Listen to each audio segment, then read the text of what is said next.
সুপ্রিয় দর্শক, আসসালামু আলাইকুম। দর্শক, আপনাদেরকে প্রীতি ও শুভেচ্ছা জানাচ্ছি নতুন আরেকটি প্রতিবেদনে। দর্শক, সামনে ২০২৩ কুরবানি। আর ২৩ কুরবানি উপলক্ষে গ্রামের কিছু প্রান্তিক খামারি আছেন।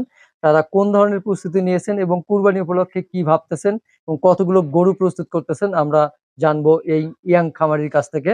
দেখতেই পাচ্ছেন যে ছোট্ট পরিসরে খুব সুন্দর করে খামারটি গড়ে তোলা হয়েছে এবং কিছু ষাঁড় গরু মোটা তাজাকরণ করতেছেন।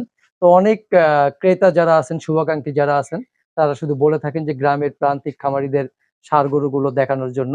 তো আমরা সেই ধারাবাহিকতায় কিন্তু চলে আসছি। আমরা ভাইয়ের সাথে একটু পরে কথা বলবো। আমরা গরুগুলো একটু দেখানোর চেষ্টা করছি। দেখতে পাচ্ছেন যে খুব সুন্দর সুন্দর কয়েকটি ষাঁড় গরু প্রস্তুত করতেছে। এই গরুগুলোকে কি খাবার দেওয়া হয়, কি প্রসেসে মোটা তাজাকরণ করা হচ্ছে এবং প্রতিদিন কত বেলা গোসল করান, চিকিৎসা কিভাবে দেন এবং এই কয়টা গরু সম্পর্কে কুরবানি উপলক্ষে কি ভাবতেছেন এই প্রান্তিক খামারি। তো উনি একটা সময় প্রবাসে ছিলেন। প্রবাস থেকে এসে সে গরুর খামার করেছেন। প্রবাসের জীবন এবং দেশে এসে গরু পালনের যে অভিজ্ঞতা, সেটি সম্পর্কে তার কাছ থেকে বিস্তারিত জানবো। তো দেখতেই পাচ্ছেন গরুর কালার কয়েকটা খুবই সুন্দর। আমরা জানবো সেই তরুণ উদ্যোক্তার কাছ থেকে। ভাই একটু আসবেন। দেখতেই পাচ্ছেন দর্শক, আমরা কথা বলি এই খামারের, ছোট্ট খামারের যিনি কর্ণধার, তার সাথে কথা বলে জানার চেষ্টা করি।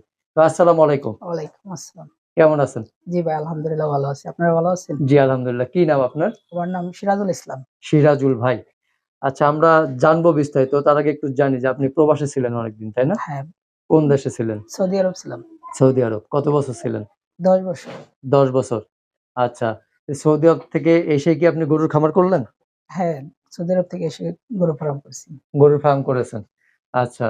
তো এসেই গরুর ফার্ম করলেন। কি আগে থেকে স্বপ্ন দেখতেন? হ্যাঁ, আগে থেকে পরিকল্পনা ছিল আরকি, বাইরে যখন ছিলাম তখন থেকেই। কিন্তু এই যে পরিকল্পনাটা উৎস কেন আসলে? উৎসাহটা কার কাছে পেলেন? উৎসাহটা আমার আব্বুর কাছে পেয়েছি। বাবার কাছে? হুম, আগে গরু পালতো? হ্যাঁ। আচ্ছা। আগে কি গরু পালতো? আগেও ষাঁড় গরু ছিল, আবার গাভী গরুও ছিল একসময়। আচ্ছা। ষাঁড় গরু ছিল, গাভী গরুও গাভীও ছিল। ছিল। হুম। আচ্ছা, তো প্রবাস থেকে কি একেবারে চলে আসছেন? হ্যাঁ, একেবারে চলে আসছি। আর যাওয়ার ইচ্ছা নাই? যদি লাভবান ভালোভাবে হতে পারি তাহলে আরকি আর যাব না। আর যদি আচ্ছা, পরবর্তীতে না হতে পারি তাহলে তো যাইতেই হবে না। আচ্ছা, আমরা আরো শুনবো। ক্রেতারা হলো গরু দেখতে চায়, কারণ সামনে কুরবানি। তা আমরা বেশ কয়েকটি সুন্দর সুন্দর ষাঁড় গরু দেখতে পাচ্ছি। কয়টি গরু আছে? ৭ টি গরু আছে। ৬০ টি গরু। সবগুলোই কি দেশি নাকি? হ্যাঁ, দেশি সবগুলা। মাশাআল্লাহ, মাশাআল্লাহ। এবং একই কালার দেখতেছি ৫ টা, তাই না? ৫ আর টা ২ একই টা কালার। একটু অন্য কালার। আচ্ছা, এই যে একই সাইজের গরু। এই একই সাইজের গরু সংগ্রহ করলেন কোথায় থেকে এগুলো? এগুলো আমাদের পাশে হাট আছে, ওখান থেকে সংগ্রহ করছি। ওখান থেকে সংগ্রহ করেছেন। হুম। আচ্ছা, কোন হাট থেকে? মানিকনগর হাট থেকে, জমন্টপ হাট থেকে। মানিকনগর, জয়মন্ডপ। বেশি দূরে না তো, না, কাছাকাছি? বেশি দূরে না। আচ্ছা, তো এই ৭ টা গরু কতদিন হলো নিয়েছেন? প্রায় ৬ থেকে ৭ মাস তো হয়েই গেছে। ৬ থেকে ৭ মাস। আচ্ছা। তো গরুগুলোকে কি খাবার-দাবার দেন? এই খের আর হইছে খড় আর কাঁচা ঘাস আর এমনি কুড়া ভুসি তো আছেই সাথে। খড়, খ্যার, কাঁচা ঘাস আর হুম। গুঁড়া ভুসি। আচ্ছা, আচ্ছা। গরুগুলো মোটামুটি তো এগুলো গোসল করান কয়বার প্রতিদিন? প্রতিদিন ২ বার করে গোসল করাই। ২ বার করে। হুম। আচ্ছা। আর চিকিৎসা সেবাটা কিভাবে দিচ্ছেন? কি দিচ্ছেন? চিকিৎসা সেবা এখানেও আপনার আছে, কি বলে গরুর কৃষি আছে, পশু পশু চিকিৎসক? চিকিৎসা আছে। তার আচ্ছা। থেকে আরকি পরামর্শ নিয়ে তো সবসময় আপনি দেওয়াই নিজে আরকি। কি কোনো অভিজ্ঞতা নিয়েছেন যে প্রাথমিক চিকিৎসাগুলো এরকম?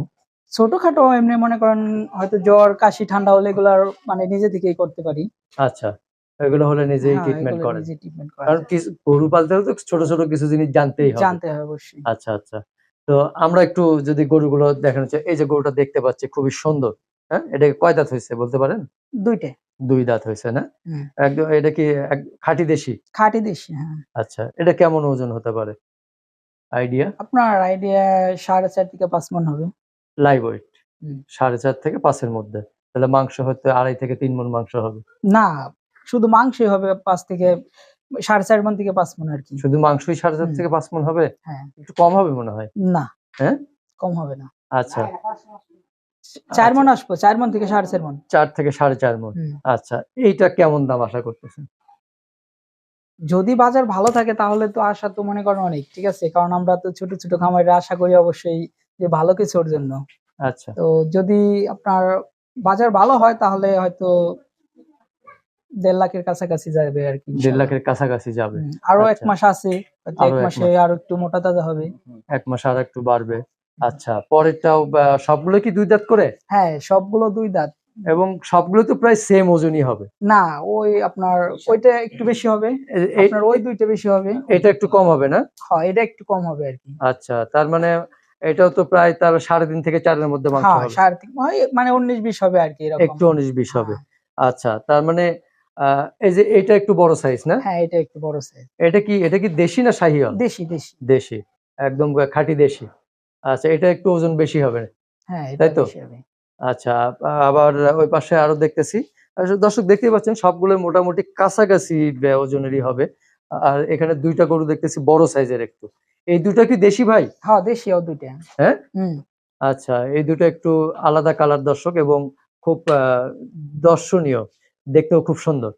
এই ২ টা কেমন ওজন হতে পারে আনুমানিক, এই যে এটা মাঝখানের বড়টা? ওগুলা 5.5 মণ, আপনার 5 ষাট মণের উপরে হবে আরকি। ৫ মণের উপরে হবে। হুম। আচ্ছা, এগুলো কেমন দাম আশা করতেছেন? এগুলা তো আশা করি যে মানে 2 2 লাখ কমসে কম, মানে 2 লাখ 1,80,000 টাকার নিচে আরকি। আচ্ছা, মানে 1.5 লাখ এরকম থেকে আরকি। 1.5 লাখ হ্যাঁ, থেকে 1.5 লাখের উপরে আরকি। 1.5 লাখ থেকে 2 লাখের মধ্যে মধ্যে আরকি। আরকি আসা। আচ্ছা, মোটামুটি। তো প্রিয় দর্শক, আমরা গরু কয়টা দেখানোর চেষ্টা করলাম। তবে পুরো প্রতিবেদন জুড়ে আপনারা সাথে থাকবেন। মাঝখানে আরো গরুগুলো দেখতে পারবেন আপনারা। তো আমরা জানার চেষ্টা করছি। আচ্ছা, সিরাজুল ভাই, যেটা হলো এই যে প্রবাসে ছিলেন আপনি দীর্ঘদিন এবং দেশে এসে খামার করলেন। এখন তো এই খামার সেক্টরটা খুব একটা সুবিধাজনক জায়গায় নেই। নেই, তো কারণ আপনার সবকিছুর দাম বৃদ্ধি। এইজন্য সবকিছুর দাম বৃদ্ধি, হ্যাঁ। তো তারপরেও যে দুঃসাহসটা করেছেন, আপনার কাছে কি মনে হচ্ছে? আলহামদুলিল্লাহ, আল্লাহ যেটা করে যখন ভালোর জন্যই করে অবশ্যই। তো তারপরেও মনে করি আরকি, যদি নাকি ইন্ডিয়ান গরু না আসে, তাহলে অবশ্যই খামারের আরকি ভালো মানে কিছু একটা পাবে আরকি। আচ্ছা, মানে ইন্ডিয়ান গরু না আসলে না তাহলে আসলে হ্যাঁ, আশানুরূপ ফল পাওয়া যাবে বলে পাওয়া মনে যাবে হ্যাঁ। হচ্ছে। যদি একটু জানতে চাই, সেটা হলো যে ধরেন প্রবাস জীবন, প্রবাসে ছিলেন, দেশে এসে গরু পালতেছেন ২ বছর হলো। তো এই ২ বছরে আপনি প্রবাস জীবন এবং দেশের এই গরু পালার জীবন, কোনটাকে আপনি বেটার মনে করতেছেন? আসলে প্রবাস তো প্রবাসী। প্রবাসে মনে করেন যারা থাকে তারা তো মনে করেন বন্দি কারাগারে থাকে। ঠিক আছে? তো সেই হিসেবে দেশে আরকি ভালো আলহামদুলিল্লাহ। হয়তো খাওয়া-দাওয়া করে সবকিছু ভালো থাকা যায় আরকি। আ তবে শুধু কি আসলে ভালো থাকা যায়, নাকি না, প্রফিট? কম বেশি তো পারফেক্ট কিছু থাকবেই না। তো এতগুলা কষ্ট করতেছি বছর ভরে, একটা বছর কষ্ট করতেছি, তো অবশ্যই কম বেশি থাকবেই না? গত বছর কেমন ছিল? গত বছর মোটামুটি আলহামদুলিল্লাহ ভালো ছিল আরকি। ভালো ছিল। আচ্ছা, যেটা হলো এই ধরেন প্রবাসে আপনাকে যদি এখন বলা হয় যে মোটামুটি খুব ভালো স্মার্ট সেলারি দেওয়া হবে, আবার কি প্রবাসে চলে যাবেন? হ্যাঁ, যদি ভালো মানে আপনার যদি না বসতে পারি, কারণ সবকিছুর তো দাম অনেকটাই বৃদ্ধি সব মূল্যের। তো আচ্ছা, সেই ক্ষেত্রে আরকি চলে যাওয়ার ইচ্ছা আছে আরকি। চলে যাওয়ার ইচ্ছা আছে। কিন্তু তবে আপনি গেলেও আরকি খামারে গরু থাকবে আরকি। গরু থাকবে। হুম। আচ্ছা, আরেকটি কথা আপনি বলছিলেন যে বর্তমান প্রবাসের যে অবস্থা তার হ্যাঁ, থেকে তার থেকে বেটার আরকি আপনার বাংলাদেশে একটা কিছু করা। মানে গরুর একটা ফার্ম করে ভালো সুন্দর পরিবেশে কিছু গরু যদি আপনার করা যায়, লালন-পালন করা যায়, তাহলে ভালো আরকি। তাহলে প্রবাসের চেয়ে ভালো প্রবাসের থাকা থেকে যাবে। বেটার হ্যাঁ। কারণ আপনার ৬-৭ লাখ টাকা লাগে একটা প্রবাসে যাওয়ার জন্য। ওই ৬-৭ লাখ টাকা যদি বাংলাদেশে ইনভেস্ট করা যায় না, তাহলে ভালো আরকি। আচ্ছা, মানে প্রবাস যাইতে গেলে ৬ থেকে ৭ লাখ টাকা লাগে, হুম। যেকোনো দেশেই যাইতে যে যান। দেশেই যান। তো সেই ৬ থেকে ৭ লাখ টাকা দিয়ে যদি আপনি ৭ টা ৮ টা বা ১০ টা ১০ গরু টা কেনার, গরু পালেন, তাহলে মানে প্রবাসের চাইতে অনেক বেটার আরকি। আর ষাঁড় গরু তো ইজিলি দেখা গেছে ওই ৬ থেকে ৭-৮ লাখ টাকায় ভালো হুম, ৮-১০ টা গরু ১০ কেনা টা সম্ভব। ১২ টা গরু পালা যাবে আরকি। আচ্ছা, তাহলে তো মনে করেন যে মোটামুটি মোটামুটি দেখা গেছে বছর শেষে আপনার ২ থেকে ৩ লাখ টাকা মোটামুটি ক্যাশ আসবে আরকি। যদি নাকি আপনার ভালোভাবে করতে পারে আরকি। ২ থেকে ৩ লক্ষ টাকা। আচ্ছা, ধরলাম ১০ টা গরু নিলেন, ১০ টা ১০ গরু টা থেকে গরুতে আপনার কমসে কম ৪ লাখ টাকা তো আসবেই। ৪ লাখ টাকা। যদি নাকি মাশাআল্লাহ। মানে আপনার খরচ তো বেশি একটু। কিন্তু আরকি বড় গরু পালতে হবে। এত ছোটও না, না, বেশি আমি বড়ও আমি না। যদি ওই হিসাবটা ধরি যে ধরেন ৬ লাখ টাকা আপনি প্রবাসে গেলেন। সেই ৬ লাখ টাকায় কয়টা গরু পাবেন? ১০ টা? মেক্সিমাম ৭-৮ টা তো পাওয়া যাবেই। ৮ টা। ৮-১০ তো টা। ৮ টা গরুর পেছনে এই ৫-৬-৭ মাসে আরো খরচ ধরেন লাখ খানিক টাকা, না আরো বেশি ১ হবে? লাখ টাকা হবে না। কমসে কম আপনার ২.৫ থেকে ৩ লাখ টাকা খরচ হইব। ২.৫ থেকে ৩ লাখ। তাহলে ৬ ৩ এ ৯ লাখ, ৯ লাখ। ধরেন ১০ লাখ। হুম। তাহলে ৮ টা গরু আপনি কত টাকা বিক্রি করতে পারবেন? ৮ টা গরু আপনার যদি ভালোভাবে হয়, কোনো মানে সমস্যা না হয়, তাহলে তো 12 থেকে 13 লাখ টাকা তো বিক্রি করতে পারবে। 12 থেকে 13 লাখ, তাহলে আমি 6-7 মাসে আপনি এখান থেকে প্রায় 4 লাখ 4 লাখ টাকা 4 লাখ মতো। প্লাস আসবে। হুম। তা আপনি এই 1 বছর ধরে আমি টোটাল 1 বছরে স্যালারি পাবেন 6 লাখ টাকা। 6 লাখ টাকা, হ্যাঁ তাহলে সেটাই তো। এখানে আপনি আপনার বাড়িতে থেকে ফ্যামিলি নিয়ে সুন্দরভাবে জীবনযাপন করতে পারতেছেন। আপনার ওই যে 6 লাখ টাকা দিয়ে যে যাইতেছেন, ঠিক আছে, ওই 6 লাখ টাকা তো উঠাইতে আবার 2 বছর লাগবে আপনার। 2 বছর লাগবে। ম্যাক্সিমাম তো 2 বছর লাগবে। তাহলে তো 2 বছর তো মাশাআল্লাহ আপনি ফ্রি থাকতেছে। এই 2 বছর আপনার প্রবাসে 2 বছর থাকলে, এই 2 বছর আপনার লাগতেছে, ঠিক আছে, মানে জেল খাটে যেরকম এরকম খাটতেছেন ফাও, মানে কোনো নাই স্যালারি ছাড়া। তাহলে তো গরু পালাই ভালো ভাই। আমি যতটুকু মনে করি আর কি, যে 6-7 লাখ টাকা খরচ করে প্রবাসে না গিয়ে মানে বাংলাদেশে একটা কিছু ছোটখাটো একটা ফার্ম করে আর কি গরু পালা বেটার। মাশাআল্লাহ। তো আপনার অভিজ্ঞতা থেকে আপনি কি মেসেজ দেবেন সে যেসব প্রবাসী ভাইয়েরা প্রবাসে এখনো আছে বা যেতে চাচ্ছে, বা আপনি নিজেও বলতেছেন যে বেটার হলে আপনি চলে যাবেন? বেটার বলতে কি, আমার ইচ্ছা নাই আর কি যাওয়ার, তারপরে পরিস্থিতির শিকার হয়ে যদি কখনো যাওয়া লাগে আর কি। আচ্ছা, আচ্ছা, মানে ওইভাবে যাওয়ার ইচ্ছা নাই। ইচ্ছে আর নাই। যদি আর কি দেউলিয়া না হতে হয়। হুম, হুম। আচ্ছা।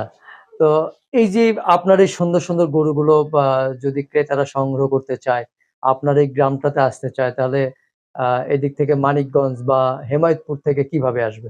হেমাদপুর থেকে তো ইজিলি একবারে আপনার হেমাদপুর থেকে সিঙ্গার আসবে, সিঙ্গার থেকে আমাদের শাওরাইল, শাওরাইল বাজার নাম করা, এটা বললে আর কি যে কোনো জায়গা থেকে চিনবে আর কি। এখানে আসলে তখন যোগাযোগ করলেই পাবে অবশ্যই। আচ্ছা, আচ্ছা।